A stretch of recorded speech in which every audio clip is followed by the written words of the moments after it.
Project Lawful aka Planecrash by Yarwain aka Eliezer Yudkowsky and Lintamande. Thread 1, Mad Investor Chaos and the Woman of Asmodeus.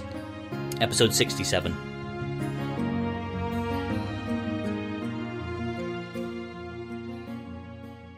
Carissa heads back to wait in line outside Aspexia Rugaton's office.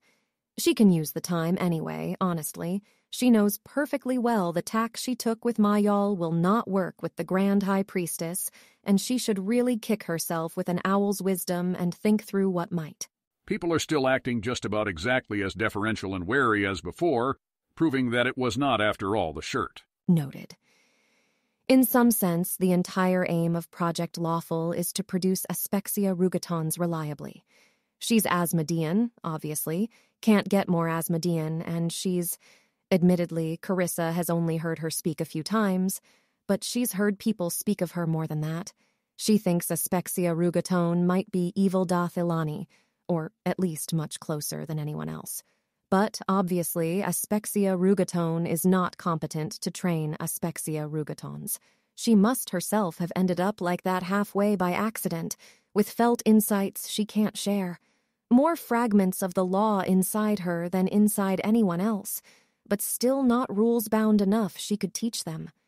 At minimum, Aspexia Rugaton is proof that it's possible to reason like Keltham, and reason about how the gods reason and not end up a heretic. If Aspexia Rugaton thinks this specific policy is bad, Carissa will drop it. If Aspexia Rugaton thinks Carissa is thinking about this all wrong, she'll listen. She doesn't think she's magically the best person around for the project. She knows that many people are better than her. She knows that the Grand High Priestess would be better than her, but the Grand High Priestess doesn't have time. They don't have 10 of her, yet. I can give you 10. She isn't sure it's true, but she's sure it'd be a winning argument if she could, in fact, do it. Sevar's turn still hasn't come up when Aspexia Rugaton happens to take a step out of her office between appointments.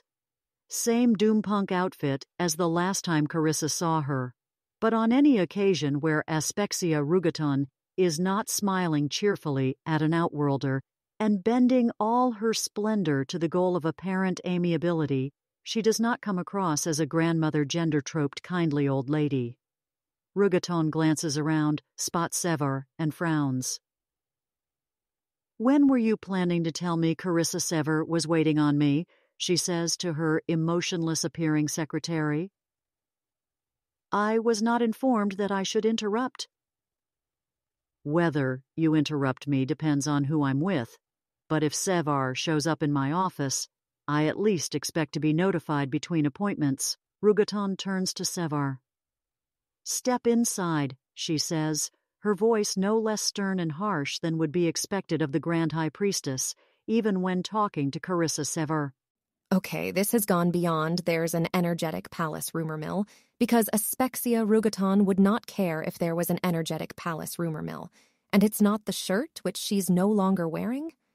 This confusion is probably, hopefully, not visible to anyone other than Aspexia Rugaton.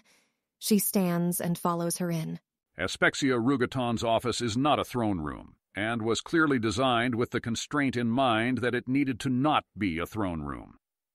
It's shaped as a perfect pentagon, with high pillars at each of the vertices, supporting a ceiling high enough that Carissa can't see it without more gawking than she's really willing to do. The floor and walls are reflective, glossy black stone. Aspexia's side of her desk has a thick carpet and cheerfully blazing braziers and looks almost comfortable, but the other side does not. She kneels. When the door is shut, all noise outside stops. Rugaton sits. "You tell me," says Rugaton, "why did I do that?" It is, of course, an open question whether she's reading Carissa's mind, or even Carissa's face, given that it's such an obvious question to be thinking about. People think I'm important. They're mostly wrong, or I'm important because of things they aren't permitted to know about, and less important than they think, not actually important enough to disrupt your schedule. Is it bad for the church if it looks like I'm being prioritized below my assumed station? Her thoughts match this exactly. She is not going to attempt to get something past the Grand High Priestess. It is, in fact, bad for the church that you are being prioritized above your written place in the system. Other considerations dominate. Try again. She wouldn't have done this for a fourth circle cleric of Asmodeus. She doesn't know what to think about that. Last time they met, the Grand High Priestess was very keen on doing exactly what Asmodeus said to do with Carissa. Am I actually that important? If you were, that would be irrelevant to the question of what they should believe. These rumors exploded faster than I anticipated, and it is likely that they will at some point reach Last Wall. Some leak of that form became inevitable when we ordered emergency military response on the villa. The true, hidden nature of Carissa Sevar is one of the less productive avenues they can investigate. Asmodeus's blessings to you on this evening, Sevar. I expected the ordinary course of Asmodeus's law would bring you to my chamber in time, but not this quickly. Sit. There are comfortable chairs on this side of the desk, but one kneels until ordered otherwise. She sits. The rumors make her uneasy. Mayal said they were inevitable, that you couldn't just order nobles to shut up, but she doesn't actually see why not, though she expects he'd know. If they're being directed in order to achieve actual political goals, that's much better. A relatively trivial matter first. Authorize this message to Keltham, deny it, or correct it. It is my own best estimate that this event would occur in the altar cheliacs we are constructing. But the effects on Keltham are not easy for me to guess, nor whether those serve us. Rugaton takes a paper memo from her desk and hands it over. Dear Keltham, as you may perhaps have already realized by now, your etiquette instructor did not give you wordings meant to preserve the Queen's pride, but to make you look as gloriously dominant as possible in front of Carissa Sevar. That occurred via my own intervention. Some of this, I admit, is an old woman's humorous meddling in young love. I would not have done it even so did I not think it served Cheliax better that Sevar love you a little more than that the Queen's pride be a little more preserved. I was not aware at the time of your agreement with the Queen to owe her an informal favor about her lost pride. I have informed the Queen that any such favor should be considered to be partially owed by myself rather than you, to the extent she lost any more pride than she otherwise would have done in that particular moment. My apologies for that element of it, if not others. Have fun with your adoring new possession. The first one only happens once. Aspexia Rugaton, Grand High Priestess of Asmodeus, called also Aspie among her friends. Carissa reads through it somewhat incredulously, gives herself a moment to think. Keltham will probably be incredibly confused, but he's already treating etiquette as a fairly absurd social game, and he's not wrong to. She thinks he'll just buy that the Grand High Priestess was meddling out of appreciation for young love, and it'll fit his impression of senior Chelish leadership as excessively good people with excessively powerful headbands, which is convenient until cracks start showing, and possibly safer to attribute to Isidre than to the Grand High Priestess. I don't think he did realize at all, she says. I think this succeeds at getting him to categorize you, mentally, with Isidre, rather than with Contessa Lirilatha, and I'm unsure which of those categorizations I prefer and might like keeping the option value open. Are you able to mostly prevent my opinions from unduly influencing yours, if I share them further? It seems best that final policy be routed through one person, that her policy be a coherent whole. That person cannot be myself. Yes, Most High. I'll weight your opinions highly, but knowing that my actual job here is to succeed with Keltham and that I might have insights I can't convey. I doubt Keltham will categorize myself with Lirilatha no matter what.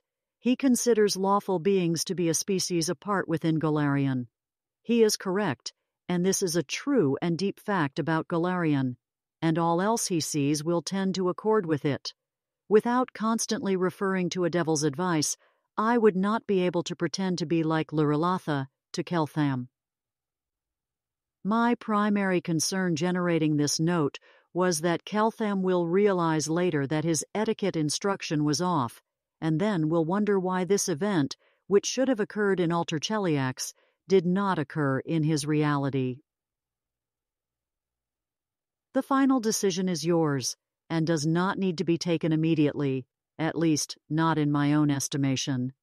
Aspie could plausibly find out about Keltham's prior bargain with Abigail at any time over the next few days. If the true consequences of my act inside Alter Cheliax, as they would impinge on Keltham, are less beneficial to our purposes than I believed, then I have made a mistake, not for any wise and excellent reason either, but as part of a game with Abigail, and an indulgence, however much pent up. I tell you this so that you understand, and it is a very important understanding, that Aspexia Rugaton is not only theoretically capable of error, but actually commits those on a daily basis. Do not assume her infallible any more than you would assume Hel or Asmodeus to be infallible. It is strange to have someone assert as if it's a routine fact about the world that Asmodeus is fallible. Even though once she chases the thought down, yes, obviously, Asmodeus isn't omniscient, and she has no idea whether he ever makes mistakes given what he knows, but the important thing from the perspective of his servants is that he might not intend the effects of things he does, or might be missing key information. Right, okay.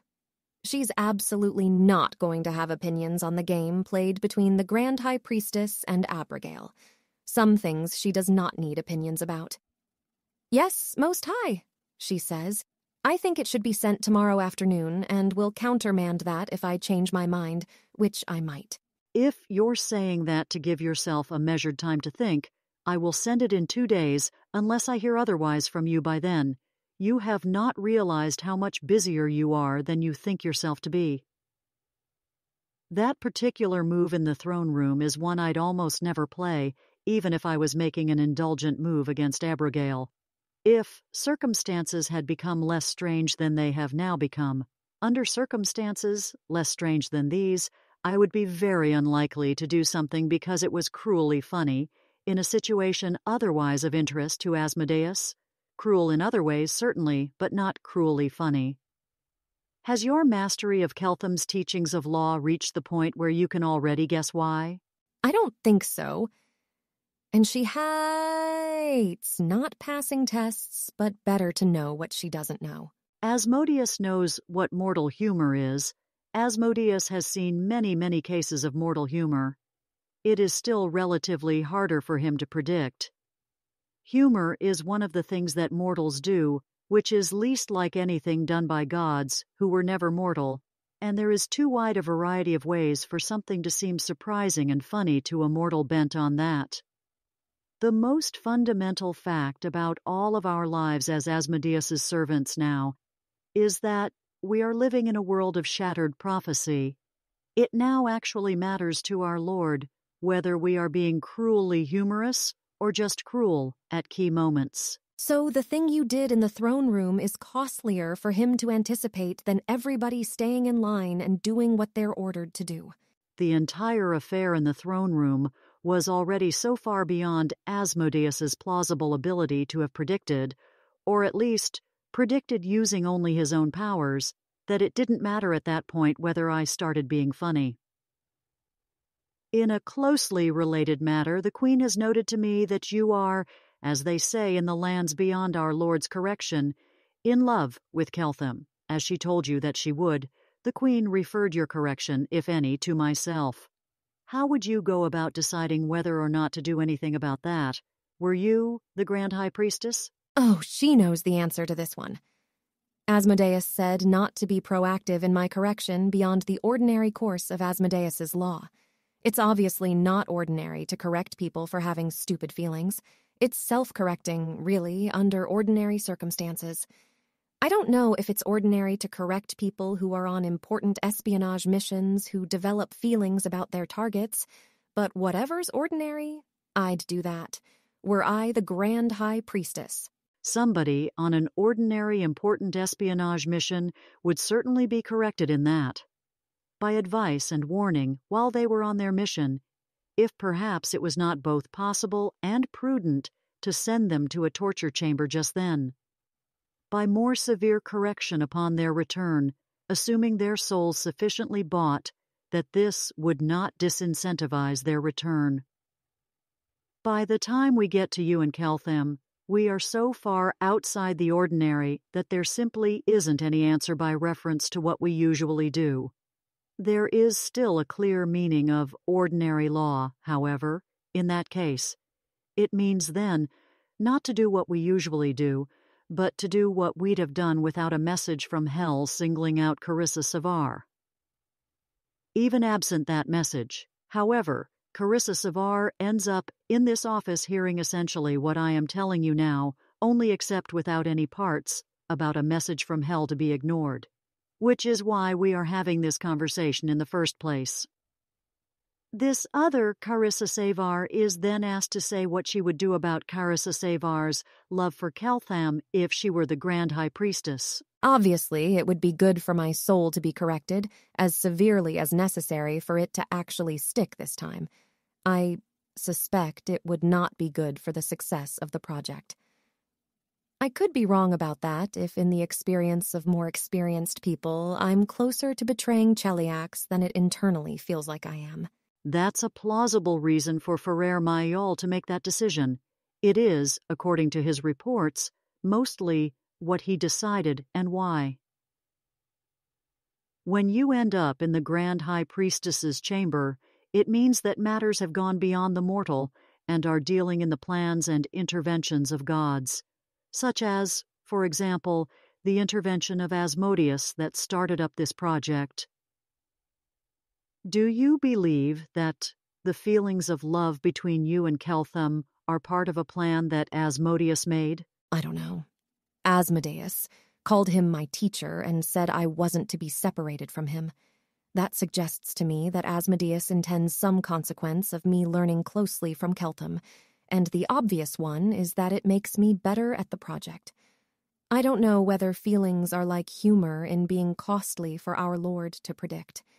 If Asmodeus chose where or when Keltham landed, and it seems he might have, or have been part of a coalition that decided that, he chose to land Keltham on me, and that must have been because of some feature of me that lent his plans a better chance of success.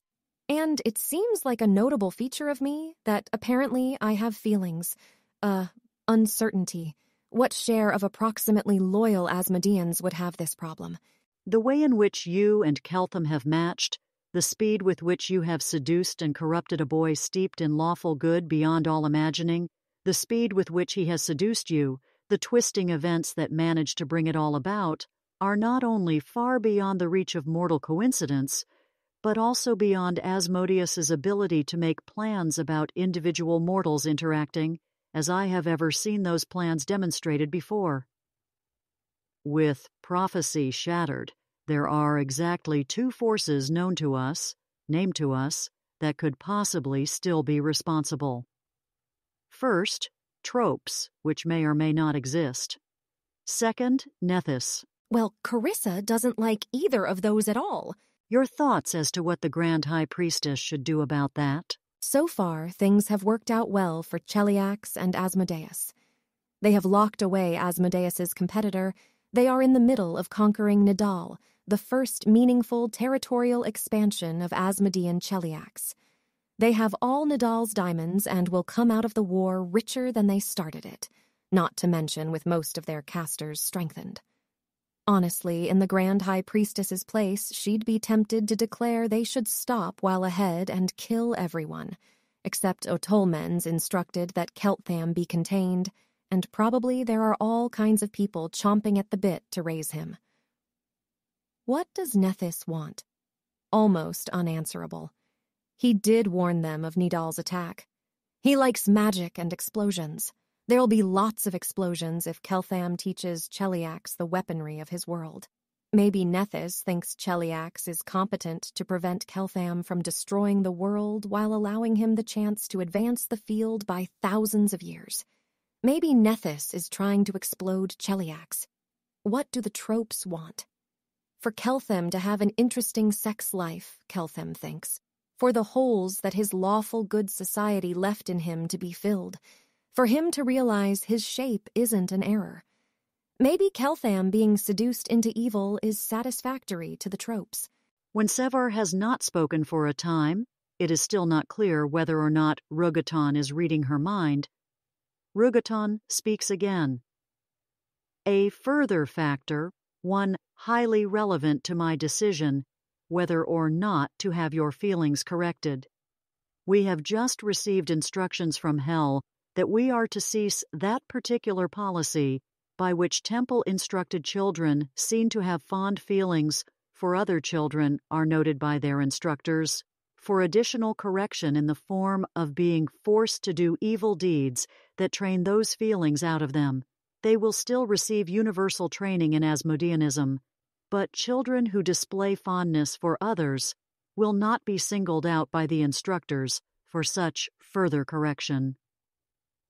That this would reflect any change in Asmodeus's doctrine is essentially unthinkable, so why is Hell telling us to do that? What? May I make myself smarter, Most High? You may. Fox is cunning.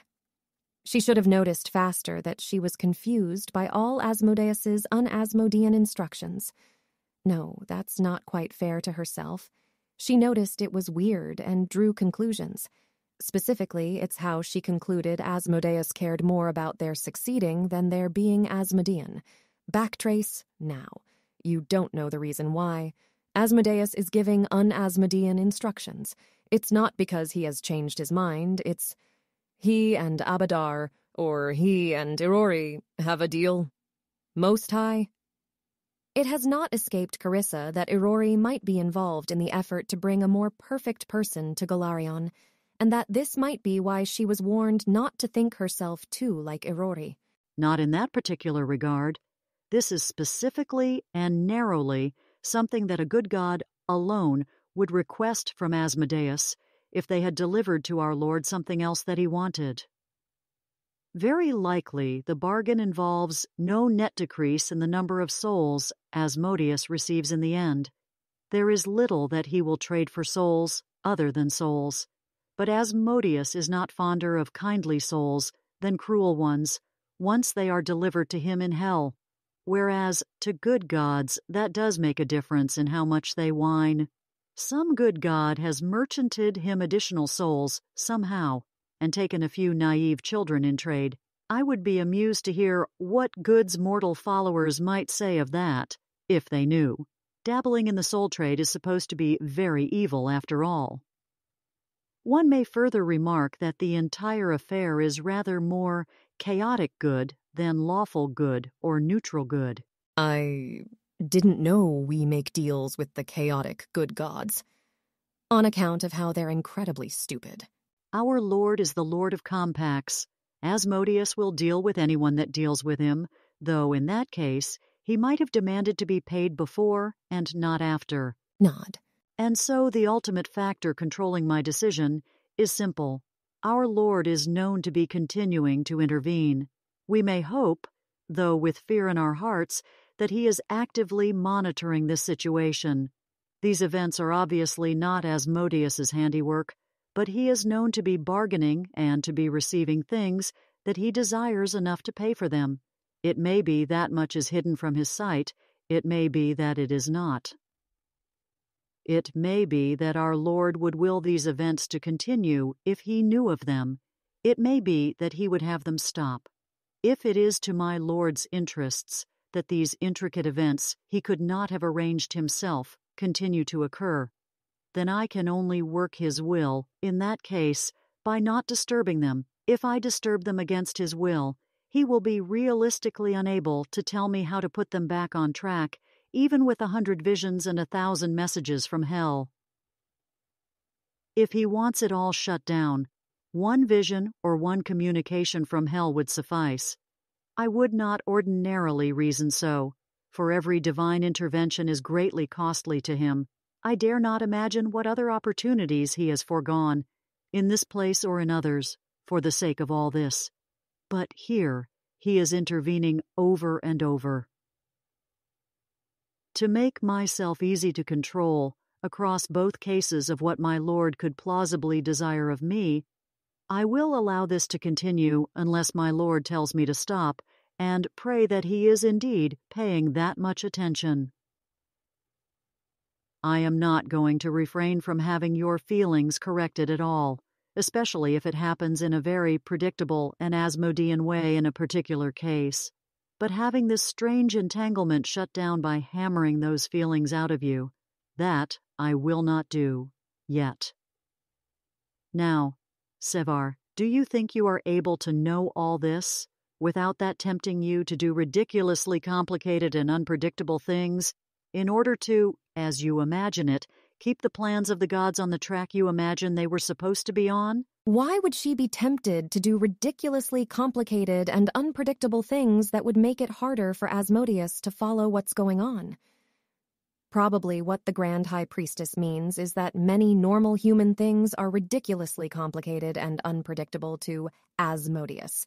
So by default, she'll be ridiculously complicated and unpredictable if she hasn't had explicit training in how to narrow her actions to the set that don't have that property. Evil Dath Ilani are probably so good at this. Without having had that training, what examples does she have of things that are complicated and unpredictable? Humor, hives of ridiculous rumor-mongering, Keltham's experiments being deployed in the world, sending Alexite Gellius Rutilus Thrune to the world wound because it'd be good for him. She wasn't really going to do that, though. She just had fun thinking of it. All of those feel too obvious.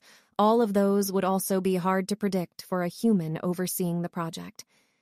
What errors will I make? What ways of clouding things for Asmodeus will I fall into if I am only trying to avoid doing things that'd be surprising or unpredictable to you and failing to take into account the ways in which Asmodeus is in predicting me more limited? I don't think you're supposed to do even that at this point.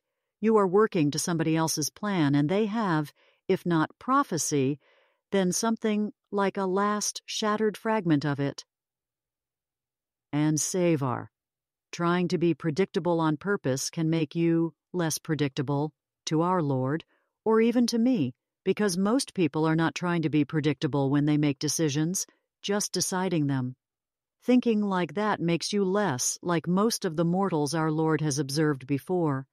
And if you are new to the work, you will make new, entertaining errors in what it means to be predictable, which I will not have time to correct, or the whole way in which it is one more thing you are trying to do, tinkering and steering the way in which you imagine your thought processes should work, complicates those processes in a way that, again, our Lord may find harder to understand.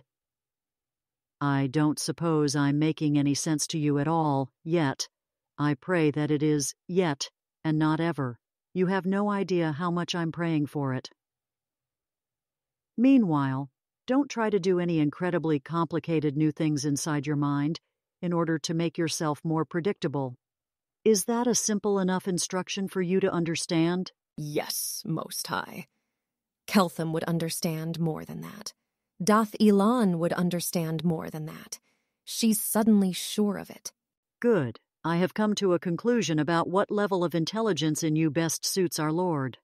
Give me your headband. What if instead they just torture her until she's incapable of feelings? She hands it over.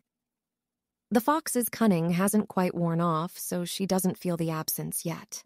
Aspexia reaches into her desk, takes out what is obviously a +4 intelligence headband, hands it back. I am pleased to see you more reasonable than some wizards, she says. She puts it on. Is she more reasonable than some wizards? Are there wizards who'd actually refuse to give the Grand High Priestess their headband if in her judgment they shouldn't have it? If it serves hell for Carissa to be turned into a slug, then she wouldn't refuse, even if it's obviously worse than thousands of years of torture. They wouldn't have refused outright, but they might have tried to argue and plead before doing it, or, if they were wise enough to obey immediately, would at once start whining why it was the wrong decision and they should have it back. It is again not clear whether Rugaton actually needs to be reading Carissa's mind, or even her face, to know what she is thinking here. Now, what matter is it that actually brought you here today? I have a certain guess, but I am not, as mentioned, infallible. I want to request command of Project Lawful Most High and ask you about a directive that is heretical and that I think will make the people on it better at their jobs. Some might consider it insubordinate, very extremely insubordinate, un-Asmodean even, to react to a superior's refusal of their brilliant suggestion by going over his head all the way up to the Grand High Priestess's office, storming in to demand not only that he be overruled, but also that she herself be in charge from then on. Carissa thinks it is against the written rules, and also there are unwritten rules, and whether it is against them is more complicated. She doesn't wholly approve of this. It's obviously the same principle by which Throons are allowed to gossip, and it seems to her that it'd be better for Cheliax if they weren't. But she must be wrong about that. That's all there is to it, and if there are unwritten rules, then here they bring her. Do you consider it so, Most High? It is certainly a transgression. Some such are excusable depending on circumstances. Some such are beneficial but still punished. And she is pretty sure this is one of those, but she doesn't know which, and isn't sure it matters for what she ought to have done. She hands over both pieces of paper she has. Aspexia does smile sometimes. She is smiling right now.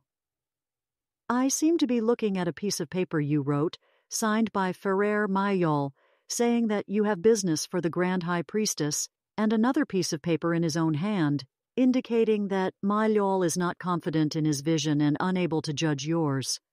That, I admit, is not exactly what I expected to see. Does Mayol know you are also requesting command of his project, Savar? It actually hadn't occurred to her that Aspexia Rugaton might not have known that, despite all her own disclaimers of non-omniscience, and also the fact that there's no way she would have. Yes, he does. He said I can have it if I can convince someone to give it to me. This really has been an unusually good day, says Aspexia Rugaton. A god war ended, an Atolman's event that is much more helpful to us than usual. Abrogale, learning a valuable lesson. Keltham significantly corrupted. And now this. No transgression, then, and no punishment. Either Mayol is weaker in his will than I thought, or stronger in his loyalty to our Lord's interests, or you got some unexpected leverage over him to force him to do this. And no, I won't inquire which was the case. They are all Asmodean enough. And this heretical directive, the vision that Mayol could not judge? I think that punishments as presently implemented in Cheliax are in the short term bad for the sort of acuity required for this project. I know that finding an approach to punishment which doesn't have that problem is probably among the most important priorities of building evil Dath Ilanism. Until it's figured out, I want punishments beyond those issued in Taldor to go through me, to be approved if I think they'll make people better at the project and not otherwise, with exceptions for me, Pilar, and one randomly chosen further student who will be subject to punishment normally. That will be hard on the random student if they must suffer so unfairly. It's not that I don't think it's funny, but I assume you have some other reason than that? It's how evil Dath Ilan would do it, to check if I'm right that the punishments are making the students worse. If that one performs notably well, then I was wrong, and we can resume punishing everyone. If that one underperforms, then I have more reason to think I'm right. Eyes everywhere. If you want to know something, the first thing to try is checking it. Encouraging. You have absolutely no idea how much I wish. I maybe shouldn't even think this. It is giving him too much information about Galarian. It feels intuitively dangerous in ways I don't know how to. But if Keltham could have explained to him some cases of when our Lord tried to give guidance and mortals ruined it, disguised and changed in the details, and asked to discourse to you all upon the law of obeying a commander, who is having trouble seeing you clearly and can talk to you almost not at all. I do not think you are supposed to do anything about this wish. I think it is too dangerous. I'm not even sure why, but I feel that it must be, somehow. Do not try to do anything about it without consulting me. But remember the thought. Aspecia Rugaton takes out an already written parchment, makes some swift corrections, signs it, and hands it across the desk. The parchment grants Carissa Sivar authority and responsibility over Project Pet Outsider, Project Lawful, with Ferrer Mayol answering to her as Chief Operations Officer and commanding, if she cannot, with Sever herself answerable to a Seventh Circle priest of Asmodeus, who will reside on site. At the bottom are also some rather severe punishment codes for Carissa Sivar, not to be undergone for at least a week and delayable for up until 2 months after that. Those, however, have now been crossed out in the same ink that wrote the signature. Well, all right then. It was already written, except that she'd have Mylial's approval. That's kind of terrifying, what with how Carissa didn't herself make this decision until an hour ago. Of course, the Grand High Priestess should be kind of terrifying. "May it serve Asmodeus," she says. "That's all I had." I have a suspicion that Pilar will be the only success of your project in the end, other than yourself, Rugaton says. Maybe even including yourself. I have a suspicion that it is not possible to do this without pain and correction, that the other students will prove unable to endure. I think what you are trying to do is make a devil native to Golarion, but better and far faster than hell can do it, and I suspect that Pilar will prove to be the only one who can take it once you have given up on showing mercy to the others and found that you also cannot punish them enough. Or I could be vastly, how did Keltham put it, outracing my own ability to think, and pretending that I can see such things as Asmodeus may see when he is paying attention.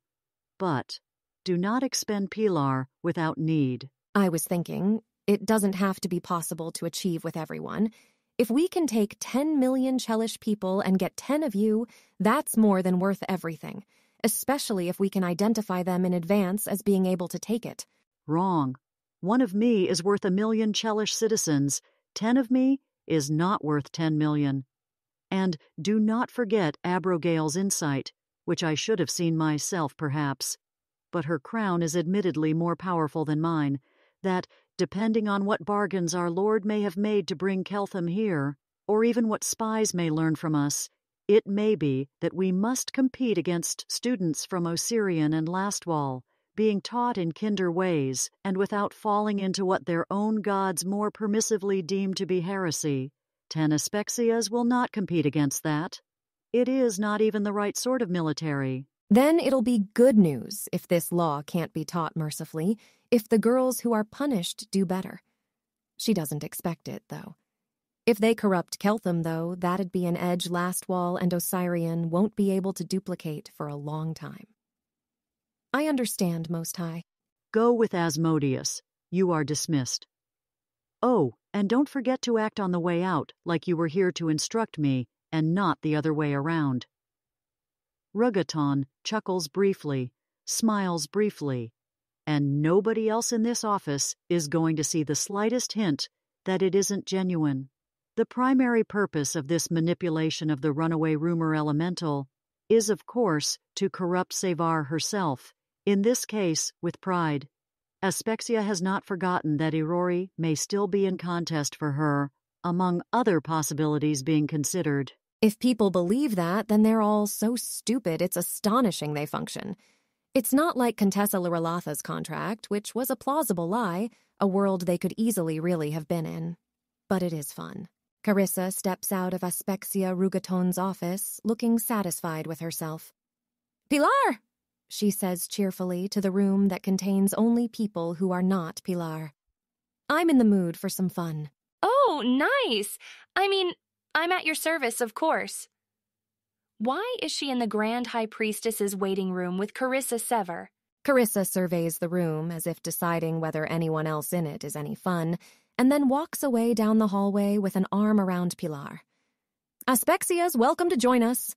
she calls at the Grand High Priestess's secretary as she rounds the corner. She would literally die right now if she hadn't just done that yesterday. Pilar performs a cantrip. She's had time to hang them again between deliveries. Message to Carissa Sevar. What is going on and what am I supposed to be doing? High Priestess has asked me to make a production of being the person calling the shots around here, because there are going to be spies trying to understand Project Lawful, and apparently it serves us for them to learn this. I am also confused.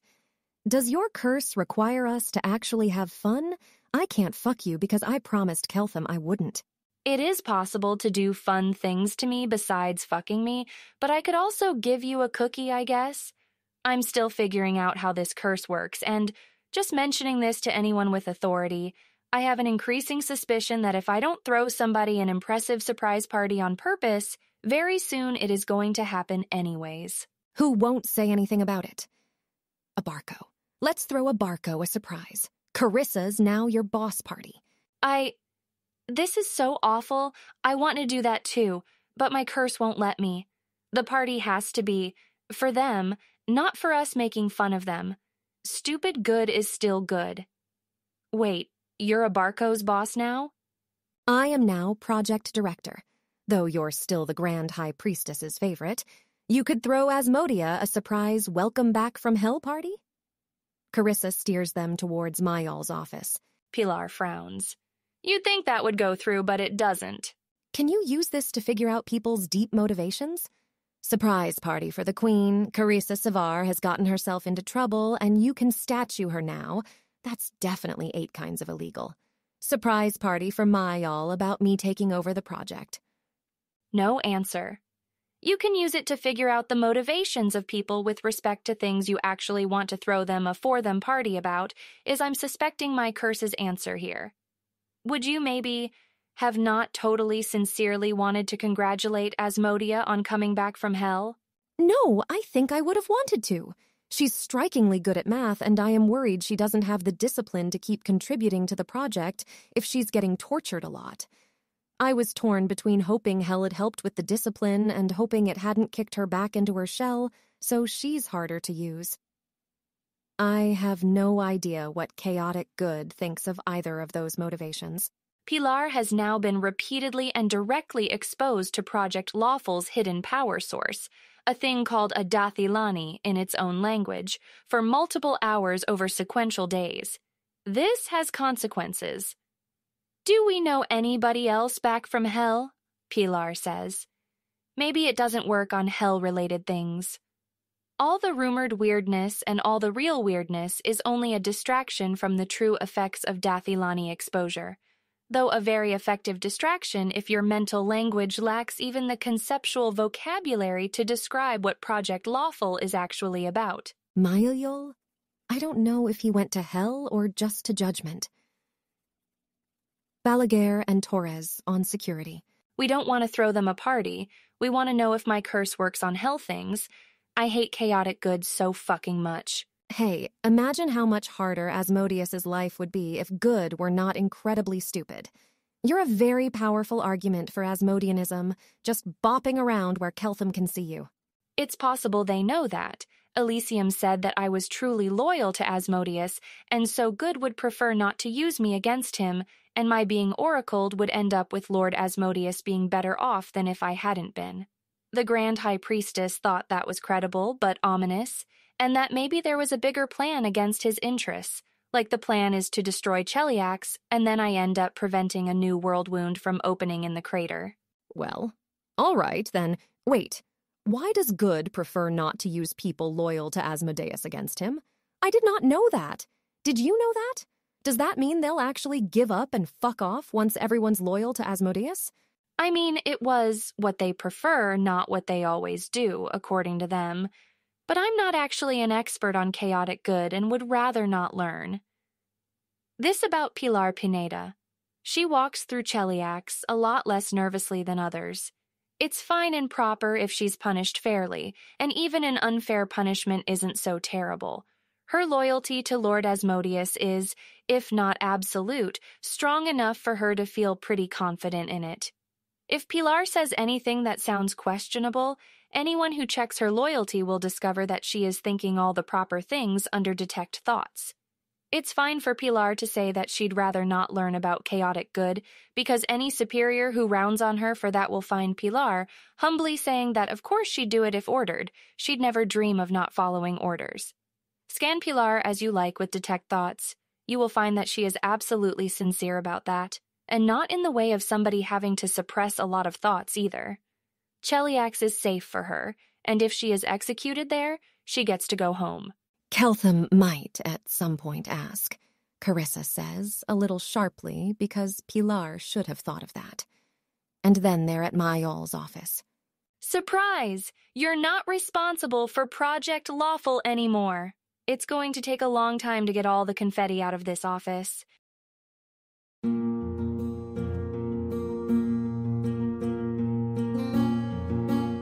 If you wish to support this AI reading and others like it, please visit patreon.com/AskWhoCastsAI. Any help is appreciated. And thank you to executive producer John Doe 7776059.